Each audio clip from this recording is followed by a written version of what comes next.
Hari ini kita akan membahas sebuah judul yang mungkin bikin darahmu langsung mendidih. Bongkar habis 13 tunjangan gila DPR yang bikin kamu istighfar. Kenapa gila? Karena setelah kamu nonton video ini sampai habis, kamu mungkin bakal mempertanyakan lagi, sebenarnya negara ini lagi ngurusin rakyat atau lagi ngurusin segelintir pejabatnya doang? Semuanya berawal dari sebuah dongeng pengantar tidur paling mahal yang pernah diceritakan kepada 270 juta rakyat Indonesia. Dongengnya berjudul, Gaji Pokok Anggota DPR Cuma 4,2 Juta Sebulan. Coba kamu resapi dulu angka itu pelan-pelan. 4,2 juta rupiah. Angka ini ditetapkan lewat peraturan pemerintah dari tahun 2000 dan secara ajaib tidak pernah berubah signifikan selama lebih dari 2 dekada. Di kota besar, uang segitu mungkin cuma cukup buat bayar sewa kosan sempit, yang kalau tetangga sebelah masak Indomie, kamu bisa ikutan cium wanginya. Kedengarannya sangat merakyat, bukan? Penuh pengabdian. Tapi, di balik angka yang sengaja dipajang di etalase depan itu, ada sebuah realita busuk yang disembunyikan rapat-rapat. Kenyataannya, total pendapatan yang mendarat mulus di rekening seorang anggota dewan yang terhormat bisa melampaui 100 hingga 120 juta rupiah setiap bulannya. Gaji pokok itu hanyalah puncak dari sebuah gunung es raksasa. Di bawahnya, ada jaringan tunjangan masif yang dibiayai sepenuhnya oleh uang dari kantongmu. Sekarang, mari kita pakai kalkulator kejujuran, biar makin panas. Kita ambil contoh UMP terendah di Pulau Jawa, yaitu di Jawa Tengah, yang besarnya cuma sekitar Rp2.200.000. Tahu nggak? Pendapatan mereka itu 46 kali lipat lebih besar. Artinya, sementara kamu yang gajinya UMR harus kerja banting tulang selama 46 bulan atau hampir 4 tahun, itu semua cuma buat menyamai penghasilan 1 bulan mereka. Kamu kerja 4 tahun, mereka dapat sebulan. Adil? Oh, itu belum seberapa. Mari kita bandingkan dengan pahlawan tanpa tanda jasa yang sesungguhnya, guru honorer. Di banyak daerah, ada guru yang upahnya cuma 100.000 sampai 350.000 per bulan. Pegang kepalamu biar nggak pusing. Total pendapatan satu anggota DPR dalam sebulan itu setara dengan gaji seorang guru honorer selama 300 bulan atau 25 tahun. Sementara seorang guru mengabdi seperempat abad untuk mencerdaskan anak bangsa, mereka mendapatkannya dalam 30 hari. Fakta ini bukan lagi sekadar statistik. Ini adalah sebuah dakwaan moral terhadap prioritas alokasi anggaran negara. Jadi, dari mana datangnya jurang pemisah antara citra dan realita ini? Jawabannya ada di belasan keran ajaib bernama tunjangan. Inilah yang akan kita bongkar habis-habisan hari ini. Ini bukan untuk membenci, tapi untuk membuka mata kita lebar-lebar. Siap? Mari kita mulai tur kita ke Taman Hiburan Tunjangan DPR RI yang tiket masuknya pakai uang pajakmu. Tunjangan nomor 1, uang jajan properti 50 juta rupiah sebulan. Kita mulai dari yang paling fenomenal, yang paling bikin istighfar dan mempertanyakan arti hidup. Setiap bulan, negara mentransfer uang tunai sebesar 50 juta rupiah ke rekening pribadi masing-masing dari 580 anggota dewan. Ini bukan buat DP rumah, ini uang tunai bulanan. Kebijakan ini menggantikan sistem lama di mana mereka disediakan rumah jabatan anggota di Jakarta. Jadi, alih-alih dikasih rumah, mereka dikasih duit buat cari rumah sendiri. Kedengarannya simpel kan? Tapi disitulah letak permainannya. Sekarang mari kita bedah anomali kebijakan dari tunjangan ini. Karena ini lucu sekali. Alasan resminya, katanya rumah dinas yang lama sudah tidak layak huni dan rusak parah. Kedengarannya masuk akal kan? Tapi tunggu dulu, investigasi dari Indonesia Corruption Watch, ICW, menemukan fakta yang bikin kita ngelus dada. Antara tahun 2019 hingga 2024, ada anggaran sebesar 374 miliar rupiah untuk pemeliharaan dan perbaikan rumah-rumah itu. Logika macam apa ini? Rumahnya dirawat pakai anggaran ratusan miliar, tapi dibilang bobrok biar bisa dapat duit tunai 50 juta sebulan. Ini lebih aneh dari plot sinetron Azab. Anomali kedua adalah beban finansialnya yang bikin sakit kepala. Kebijakan ini bakal menyedot anggaran negara sebesar 1,74 triliun rupiah dalam 5 tahun. Angka nolnya banyak banget, bisa buat bangun 580 sekolah dasar baru. Anomali ketiga, dan ini yang paling berbahaya, adalah mekanisme pemberiannya. Uangnya ditransfer langsung ke rekening pribadi tanpa pengawasan. Artinya, seorang anggota dewan bisa aja sewa apartemen 15 juta. Sisa 35 jutanya ya jadi dana taktis buat jajan. Ini bukan lagi fasilitas kerja, ini bonus gaji terselubung dengan kedok kepedulian. Coba kita lihat perbandingan internasional, biar wawasan kita terbuka. Di Swedia, negara yang katanya sangat peduli sama pejabatnya, anggota parlemen dari luar kota nggak dikasih uang tunai. Mereka disediakan apartemen studio kecil milik negara, seringkali luasnya nggak lebih dari 16 hingga 46 meter persegi, mungkin lebih kecil dari kamar kos kamu. Nggak ada opsi kemewahan, nggak ada alternatif uang tunai. Sistem di sana dirancang murni untuk menunjang pekerjaan, bukan untuk meningkatkan gaya hidup mereka. Di sini, nih 50 juta, terserah mau diapain. Maka, rekomendasi tindakan yang paling waras adalah kebijakan tunjangan perumahan dalam bentuk uang tunai ini harus dihapuskan segera. Kembalikan sistem penyediaan rumah jabatan. Anggaran pemeliharaan yang ratusan miliar itu jadi bukti kalau negara mampu kok merawat asetnya. Uang triliunan yang dihemat bisa dialihkan buat bangun ratusan sekolah, atau setidaknya buat benerin jalan yang rusak, biar motormu nggak cepat rusak. Tunjangan nomor 2. Mesin ATM pribadi berhadiah 9 juta rupiah per hari. Setelah uang jajan properti, sekarang kita pindah ke wahana yang lebih seru, mesin ATM berjalan.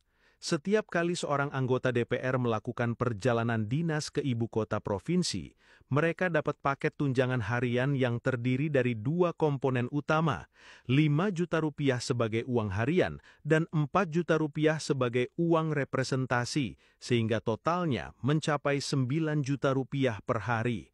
Ini harus diulang biar meresap, 9 juta per hari. Dan perlu kamu tahu, angka ini belum termasuk biaya transportasi seperti tiket pesawat dan biaya akomodasi hotel yang semuanya sudah ditanggung secara terpisah oleh negara. Jadi 9 juta itu murni uang saku. Anomali kebijakan dari tunjangan ini sudah jelas dari nominalnya yang ajaib. Uang harian 5 juta per hari di kota Indonesia manapun, mau kamu pakai buat makan apa biar habis segitu? Makan sate sama gerobaknya? Uang harian mereka 1 hari itu hampir 2 kali lipat UMP bulanan DKI Jakarta dan lebih dari 4 kali lipat UMP bulanan Jawa Tengah. Ini bukan lagi perjalanan dinas, ini adalah insentif yang salah, di mana sistem lebih menghargai kegiatan di luar kantor daripada pekerjaan legislasi di dalam kantor. Karena nggak ada kewajiban lapor pengeluaran real, tunjangan ini berubah menjadi bonus tunai bebas pajak. Ini adalah mesin ATM berjalan yang disponsori oleh negara. Kalau kita lakukan perbandingan internasional, sistem kita ini kelihatan seperti dari zaman batu. Negara-negara maju dan bahkan perusahaan swasta profesional sudah lama meninggalkan model uang kaget seperti ini. Mereka umumnya pakai 2 sistem yang jauh lebih adil dan transparan. Pertama, model penggantian biaya berbasis bukti atau at cost reimbursement. Simpelnya, ada kwitansi, ada uang ganti. Tidak ada cerita nombok ataupun untung. Kedua, kalaupun mereka memberikan uang saku harian atau per diem, jumlahnya wajar dan sudah dihitung matang-matang untuk menutupi biaya hidup standar di kota tujuan, bukan untuk jadi bonus liburan yang bisa dipakai foya-foya. Oleh karena itu, rekomendasi tindakan yang harusnya sudah dilakukan dari kemarin adalah rombak total sistem ini. Hapus sistem lamsam yang kayak ngasih uang kaget. Ganti dengan sistem reimbursement at cost yang ketat pakai bukti sah. Buat biaya makan, tetapkan uang saku harian yang rasional, bukan angka dari negeri dongeng. Tunjangan nomor 3. Tunjangan biar nggak malas kerja. Tunjangan berikutnya, ini adalah favorit saya. Sebuah mahakarya komedi yang paling absurd secara filosofis. Namanya Tunjangan Peningkatan Fungsi Pengawasan dan Anggaran. Setiap bulan, para anggota dewan yang terhormat menerima Rp3.750.000 untuk tunjangan ini. Sekarang kita masuk ke anomali kebijakannya. Tunggu dulu. Bukannya berdasarkan undang-undang, 3 fungsi utama DPR itu memang legislasi, anggaran, dan pengawasan. Tunjangan ini secara terang-terangan membayar mereka untuk melakukan 2 dari 3 tugas fundamental mereka. Ini sama saja seperti kamu membayar seorang gaji pilot, lalu memberinya tunjangan peningkatan fungsi menerbangkan pesawat, atau memberi bonus tambahan pada seekor ikan karena sudah meningkatkan fungsi berenang. Ini menciptakan premis gila bahwa bekerja sesuai job desk adalah sebuah prestasi luar biasa yang butuh bayaran ekstra, bukan standar minimum yang seharusnya. Kalau kita lakukan perbandingan internasional, di negara-negara dengan sistem parlementer yang matang seperti Kanada atau Jerman, konsep seperti ini tidak ada sama sekali. Gaji pokok seorang legislator di sana sudah mencakup kompensasi untuk semua tugas dan fungsinya. Memberi tunjangan tambahan untuk melakukan pekerjaan utama akan dianggap sebagai lelucon. Sehingga, rekomendasi tindakan yang paling logis adalah buang tunjangan ini ke tempat sampah. Hapus seluruhnya.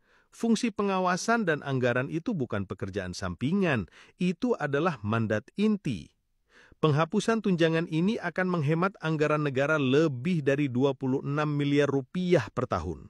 Tunjangan nomor 4, iuran bulanan biar tetap terhormat. Setelah dibayar ekstra biar nggak malas kerja, ternyata ada lagi lapisan kemewahan lainnya. Setiap bulan, kantong mereka ditambah lagi sebesar 5.580.000 dari pos bernama tunjangan kehormatan. Benar, kamu tidak salah baca. Ada tunjangan khusus untuk sebuah konsep abstrak bernama kehormatan. Sekarang mari kita bahas anomali kebijakannya. Muncul pertanyaan sarkas yang mendasar. Kehormatan jenis apa yang butuh biaya perawatan bulanan sebesar 5,5 juta rupiah? Apakah kehormatan bisa luntur kalau tidak disuntik dana? Ini adalah uang yang secara resmi dibayarkan untuk kehormatan, bukan untuk kerja. Ini adalah tunjangan yang diberikan hanya sebagai bentuk apresiasi atau penghargaan atas status mereka sebagai pejabat. Dalam logika pelayanan publik yang waras, kehormatan itu datang dari pengabdian dan kinerja, bukan dari transferan bulanan yang dibiayai pajak rakyat. Tunjangan ini adalah bukti paling telanjang bahwa sistem kita lebih menghargai status daripada substansi. Kalau kita lakukan perbandingan internasional, di negara seperti Swedia, konsep tunjangan kehormatan ini tidak dikenal dan akan dianggap aneh. Di sana, menjadi wakil rakyat adalah sebuah tugas dan tanggung jawab, bukan sebuah status yang perlu dihujani dengan berbagai honorarium tambahan. Maka rekomendasi tindakan yang paling logis adalah menghapuskan total tunjangan ini karena mubazir dan tidak punya justifikasi fungsional yang jelas. Kehormatan sejati tidak bisa dibeli dengan uang rakyat. Tunjangan nomor 5. Kerja 5 tahun, dapat gaji buta seumur hidup. Setelah menikmati semua kemewahan saat menjabat, sistem memberikan hadiah terakhir yang paling manis. Inilah dia, dana pensiun seumur hidup. Aturannya simpel, setiap anggota DPR berhak menerima dana pensiun yang dibayarkan oleh negara seumur hidup mereka setelah menyelesaikan masa jabatan selama 5 tahun. Besaran dana pensiun ini dihitung sebesar 60% dari gaji pokok, atau sekitar Rp2.520.000 per bulan. Meskipun nominalnya tidak fantastis, anomali kebijakan ini bukan soal jumlahnya, tapi soal prinsipnya yang sangat tidak adil. Ini adalah jaminan finansial seumur hidup sebagai imbalan atas masa kerja yang relatif sangat singkat. Kebijakan ini secara efektif menciptakan sebuah kasta pensiunan istimewa yang terpisah dari seluruh rakyat Indonesia. Coba bandingkan dengan nasibmu. Kamu dan para pekerja lainnya harus patuh ikut sistem jaminan sosial nasional, yaitu BPJS Ketenagakerjaan. Kamu harus membayar iuran selama puluhan tahun dan baru bisa menikmati manfaat pensiun setelah mencapai usia pensiun yang ditetapkan pemerintah. Mereka bisa saja menyelesaikan masa jabatannya di usia 40 tahun dan langsung mulai menerima pensiun seumur hidup dari negara. sementara kamu harus menunggu hingga usia 58 tahun atau lebih. Kalau kita lakukan perbandingan internasional, model Indonesia ini termasuk yang paling murah hati.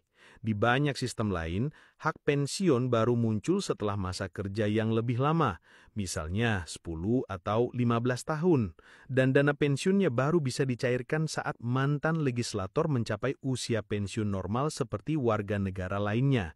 Selain itu, tren global bergerak menuju skema iuran pasti, di mana manfaat pensiun bergantung pada jumlah iuran yang dibayarkan, bukan ditanggung 100% oleh negara. Maka rekomendasi tindakan untuk ini sangat fundamental. Hapuskan skema pensiun khusus ini. Perlakukan mereka sama seperti kita. Wajibkan mereka jadi peserta BPJS Ketenagakerjaan, biar mereka merasakan gimana rasanya jadi rakyat biasa yang harus merencanakan hari tuanya sendiri, bukan dapat hadiah seumur hidup dari negara. Tunjangan nomor 6. Tunjangan paling nggak punya hati. Pajakmu, negara yang bayarin. Jika tunjangan-tunjangan sebelumnya membuatmu marah, yang satu ini mungkin akan membuatmu kehilangan kata-kata. Inilah dia, tunjangan PPh pasal 21. Ini adalah sebuah tunjangan khusus sebesar Rp2.699.813 per bulan yang diberikan negara dengan tujuan spesifik untuk membayar kewajiban pajak penghasilan anggota dewan itu sendiri. Kamu tidak salah baca. Negara memberikan mereka uang untuk membayar pajak mereka sendiri kepada negara. Sekarang kita bahas anomali kebijakannya. Ini adalah puncak dari ironi dan ketidakadilan. Pajak adalah pilar utama negara dan kewajiban setiap warga negara yang punya penghasilan. Ironisnya, para legislator yang membuat dan mengesahkan undang-undang perpajakan bagi 270 juta rakyat Indonesia justru dikecualikan dari beban tersebut. Ini adalah pelanggaran terang-terangan terhadap prinsip kesetaraan di hadapan hukum. Praktik ini menciptakan sebuah kasta istimewa yang terisolasi dari tanggung jawab fiskal yang mereka bebankan kepada orang lain. Ketika gajimu dipotong pajak, mereka justru menerima tambahan uang untuk menutupi potongan tersebut. Kalau kita lakukan perbandingan internasional, di hampir semua negara demokrasi maju, konsep tunjangan pajak bagi anggota parlemen tidak ada dan tidak terbayangkan. Di negara-negara seperti Swedia, Singapura, dan Inggris, gaji yang diumumkan adalah angka bruto dan mereka diwajibkan membayar pajak penghasilan sesuai dengan tarif yang berlaku bagi warga negara lainnya. Mereka adalah bagian dari sistem, bukan berada di atasnya. Maka, rekomendasi tindakan untuk tunjangan ini hanya ada satu: hapuskan tunjangan PPh pasal 21 secara total, segera, dan tanpa syarat. Seluruh penghasilan anggota DPR harus dianggap sebagai pendapatan bruto yang wajib dikenakan pajak penghasilan. Tunjangan nomor 7, komunikasi gaib 15 juta rupiah, buat telepon siapa? Berikutnya adalah salah satu tunjangan dengan nama paling absurd dan nominal paling fantastis. Setiap bulan mereka menerima dana segar sebesar Rp15.554.000 dari pos tunjangan komunikasi intensif. Uang ini katanya diberikan untuk memfasilitasi komunikasi mereka dengan para konstituen di daerah pemilihan. Sekarang mari kita masuk ke anomali dan rekomendasinya. Kejanggalan pertama adalah sifatnya yang tumpang tindih. Ingat, mereka juga sudah menerima bantuan langganan listrik dan telepon sebesar Rp7.700.000 setiap bulan. Jadi muncul pertanyaan sederhana. Komunikasi intensif apa yang harganya 15 juta sebulan padahal tagihan teleponnya sudah dibayari negara? Kejanggalan kedua adalah tidak adanya mekanisme pertanggungjawaban publik. Tanpa adanya pedoman yang transparan dan kewajiban pelaporan, tunjangan ini secara de facto berfungsi sebagai tambahan gaji yang tidak kena pajak dan berisiko tinggi menjadi pendapatan pribadi murni. Rekomendasi tindakan yang waras adalah menghapuskan tunjangan ini dalam formatnya sekarang dan menggabungkannya menjadi satu alokasi dana yang disebut Dana Pelayanan Konstituen dan Komunikasi Publik. Dana ini harus memiliki 3 syarat utama. Jumlahnya harus drastis dikurangi, penggunaannya harus diatur oleh pedoman yang sangat ketat, dan setiap pengeluaran dari dana ini wajib dilaporkan secara publik dengan bukti yang sah. Tunjangan nomor 8 dan nomor 9. Bansos beras dan bensin untuk orang berdasi.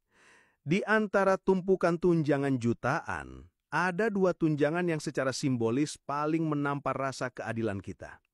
Pertama, ada tunjangan beras yang diberikan dalam bentuk uang tunai dengan perhitungan Rp30.090 per jiwa untuk maksimal 4 orang dalam satu keluarga. Di Indonesia, bantuan beras itu identik dengan program jaring aman sosial bagi kelompok masyarakat miskin. Memberikan tunjangan dengan nama yang sama kepada pejabat berpenghasilan ratusan juta rupiah per bulan adalah sebuah lelucon yang tidak lucu dan menunjukkan betapa terasingnya mereka dari realita rakyat. Kedua, ada tunjangan bensin yang dilaporkan bisa mencapai sekitar 7 juta rupiah per bulan.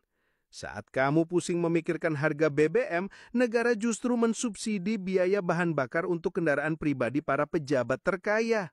Rekomendasi tindakan untuk keduanya hanya satu, hapuskan saat ini juga. Keduanya bersifat toksik secara simbolis dan sama sekali tidak diperlukan secara finansial bagi individu dengan tingkat pendapatan setinggi itu. Biaya transportasi resmi harus diklaim melalui sistem perjalanan dinas yang akuntabel. Tunjangan nomor 10 dan nomor 11, tunjangan subsidi buat orang kaya, mobil dan asisten. Selanjutnya adalah paket fasilitas yang logikanya jungkir balik. Pertama, ada fasilitas kredit mobil sebesar 70 juta rupiah per anggota untuk setiap periode jabatan, yang tujuannya untuk membantu mereka membeli kendaraan pribadi. Muncul pertanyaan sederhana, mengapa negara harus mensubsidi pembelian aset pribadi untuk salah satu kelompok masyarakat berpenghasilan tertinggi di negeri ini?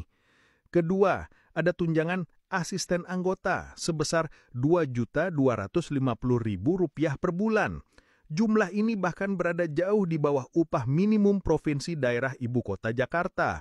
Mustahil untuk merekrut seorang asisten legislatif yang kompeten di ibu kota dengan upah serendah itu, sehingga memunculkan kekhawatiran dana ini hanya menjadi tambahan pendapatan pribadi atau dipakai untuk mempekerjakan kerabat. Rekomendasi tindakan yang logis adalah menghapuskan fasilitas kredit mobil dan merombak total sistem asisten, hapuskan tunjangan tunai pribadi, dan alihkan seluruh anggarannya ke Sekretariat Jenderal DPR untuk merekrut tim asisten legislatif profesional yang dikelola secara terpusat dan akuntabel. Tunjangan nomor 12, tunjangan uang jajan rapat 2 juta sebulan. Di atas semua tunjangan tadi, setiap bulan ada lagi dana operasional bernama uang sidang atau paket sebesar 2 juta rupiah. Uang ini disebut-sebut untuk kebutuhan teknis persidangan seperti konsumsi atau alat tulis. Namun, anomali kebijakannya adalah justifikasinya sangat kabur dan tidak ada kewajiban pelaporan sama sekali. Ini membuatnya pada praktiknya hanya menjadi tambahan uang jajan bulanan yang penggunaannya tidak dapat dilacak. Rekomendasi tindakan untuk ini sangat jelas, hapuskan tunjangan ini. Kebutuhan operasional dasar selama persidangan seharusnya disediakan secara terpusat oleh Sekretariat Jenderal DPR melalui mekanisme pengadaan yang transparan dan akuntabel. Tunjangan nomor 13, tunjangan feodal, istri dan anak. Terakhir, ada tunjangan keluarga yang terdiri dari tunjangan istri atau suami sebesar 10% dari gaji pokok atau Rp420.000 dan tunjangan anak sebesar 2% dari gaji pokok per anak untuk maksimal 2 anak atau total Rp168.000. Anomali kebijakannya adalah tunjangan ini merupakan sebuah peninggalan atau relik feodal yang tidak lagi relevan. Memberikan tunjangan khusus untuk menanggung keluarga bagi pejabat dengan penghasilan ratusan juta rupiah per bulan adalah hal yang absurd. Rekomendasi tindakan untuk ini juga sama, hapuskan tunjangan keluarga. Kebutuhan keluarga seharusnya menjadi tanggung jawab pribadi, bukan dibebankan lagi pada negara, dan sudah seharusnya tercakup dalam total pendapatan mereka yang sudah sangat besar. Jadi, apa kesimpulannya setelah kita bongkar semua ini? Mitos gaji kecil DPR sudah resmi kita nyatakan wafat. Sistem kompensasi mereka saat ini bukan cuma boros, tapi cacat dari akarnya. Sistem ini dibangun di atas ketidakjujuran dan hak-hak istimewa yang menciptakan jarak yang sangat jauh dengan rakyat yang katanya mereka wakili. Struktur ini tidak mendorong pelayanan, melainkan melanggengkan mentalitas pejabat yang merasa berhak atas segalanya. Dampak nyata dari semua ini adalah sebuah potret ketidakadilan yang menyakitkan. Ingat ini baik-baik. Pendapatan tahunan satu wakil rakyat setara dengan gaji gabungan 333 guru honorer, dan anggaran yang mereka habiskan hanya untuk tunjangan rumah dalam satu periode 5 tahun itu bisa dipakai untuk membangun 580 sekolah dasar baru. Ini bukan lagi soal angka, ini soal prioritas bangsa yang salah arah. Video ini bukan untuk bikin kamu putus asa, tapi untuk jadi panggilan agar kita semua sadar dan menuntut perubahan fundamental. Sistem yang ada harus dirombak total. Jalan keluarnya harus didasarkan pada 3 prinsip yang tidak bisa ditawar. 1. Transparansi radikal. Hentikan ilusi gaji kecil. Tetapkan satu gaji pokok tunggal yang bersifat all-in, yang mencakup semua komponen pendapatan dan diumumkan secara terbuka kepada publik. Hapus hampir semua tunjangan tunai terpisah dan tidak jelas. 2. Akuntabilitas penuh. Ganti semua sistem lamsam dengan reimbursement berbasis bukti. Setiap rupiah uang negara yang digunakan harus dapat dipertanggungjawabkan dengan bukti yang sah dan laporannya bisa diakses oleh publik. 3. Keadilan sosial. Masukkan mereka ke dalam sistem pajak dan pensiun nasional yang sama dengan kita semua. Mereka harus membayar pajak penghasilan mereka sendiri dari gaji bruto mereka. Dan mereka harus berkontribusi pada dana pensiun mereka sendiri melalui skema iuran wajib. Kekuasaan untuk menuntut perubahan ini berada di tangan publik, karena uang rakyatlah yang mendanai seluruh sistem ini. Sudah saatnya kita menuntut wakil rakyat yang benar-benar mencerminkan kehidupan, perjuangan dan aspirasi kita. Bukan hanya dalam kata-kata, tetapi juga dalam setiap rupiah yang mereka terima. Karena pada akhirnya, ini uang kita, dan sudah saatnya kita menuntut pertanggungjawaban. Ciao.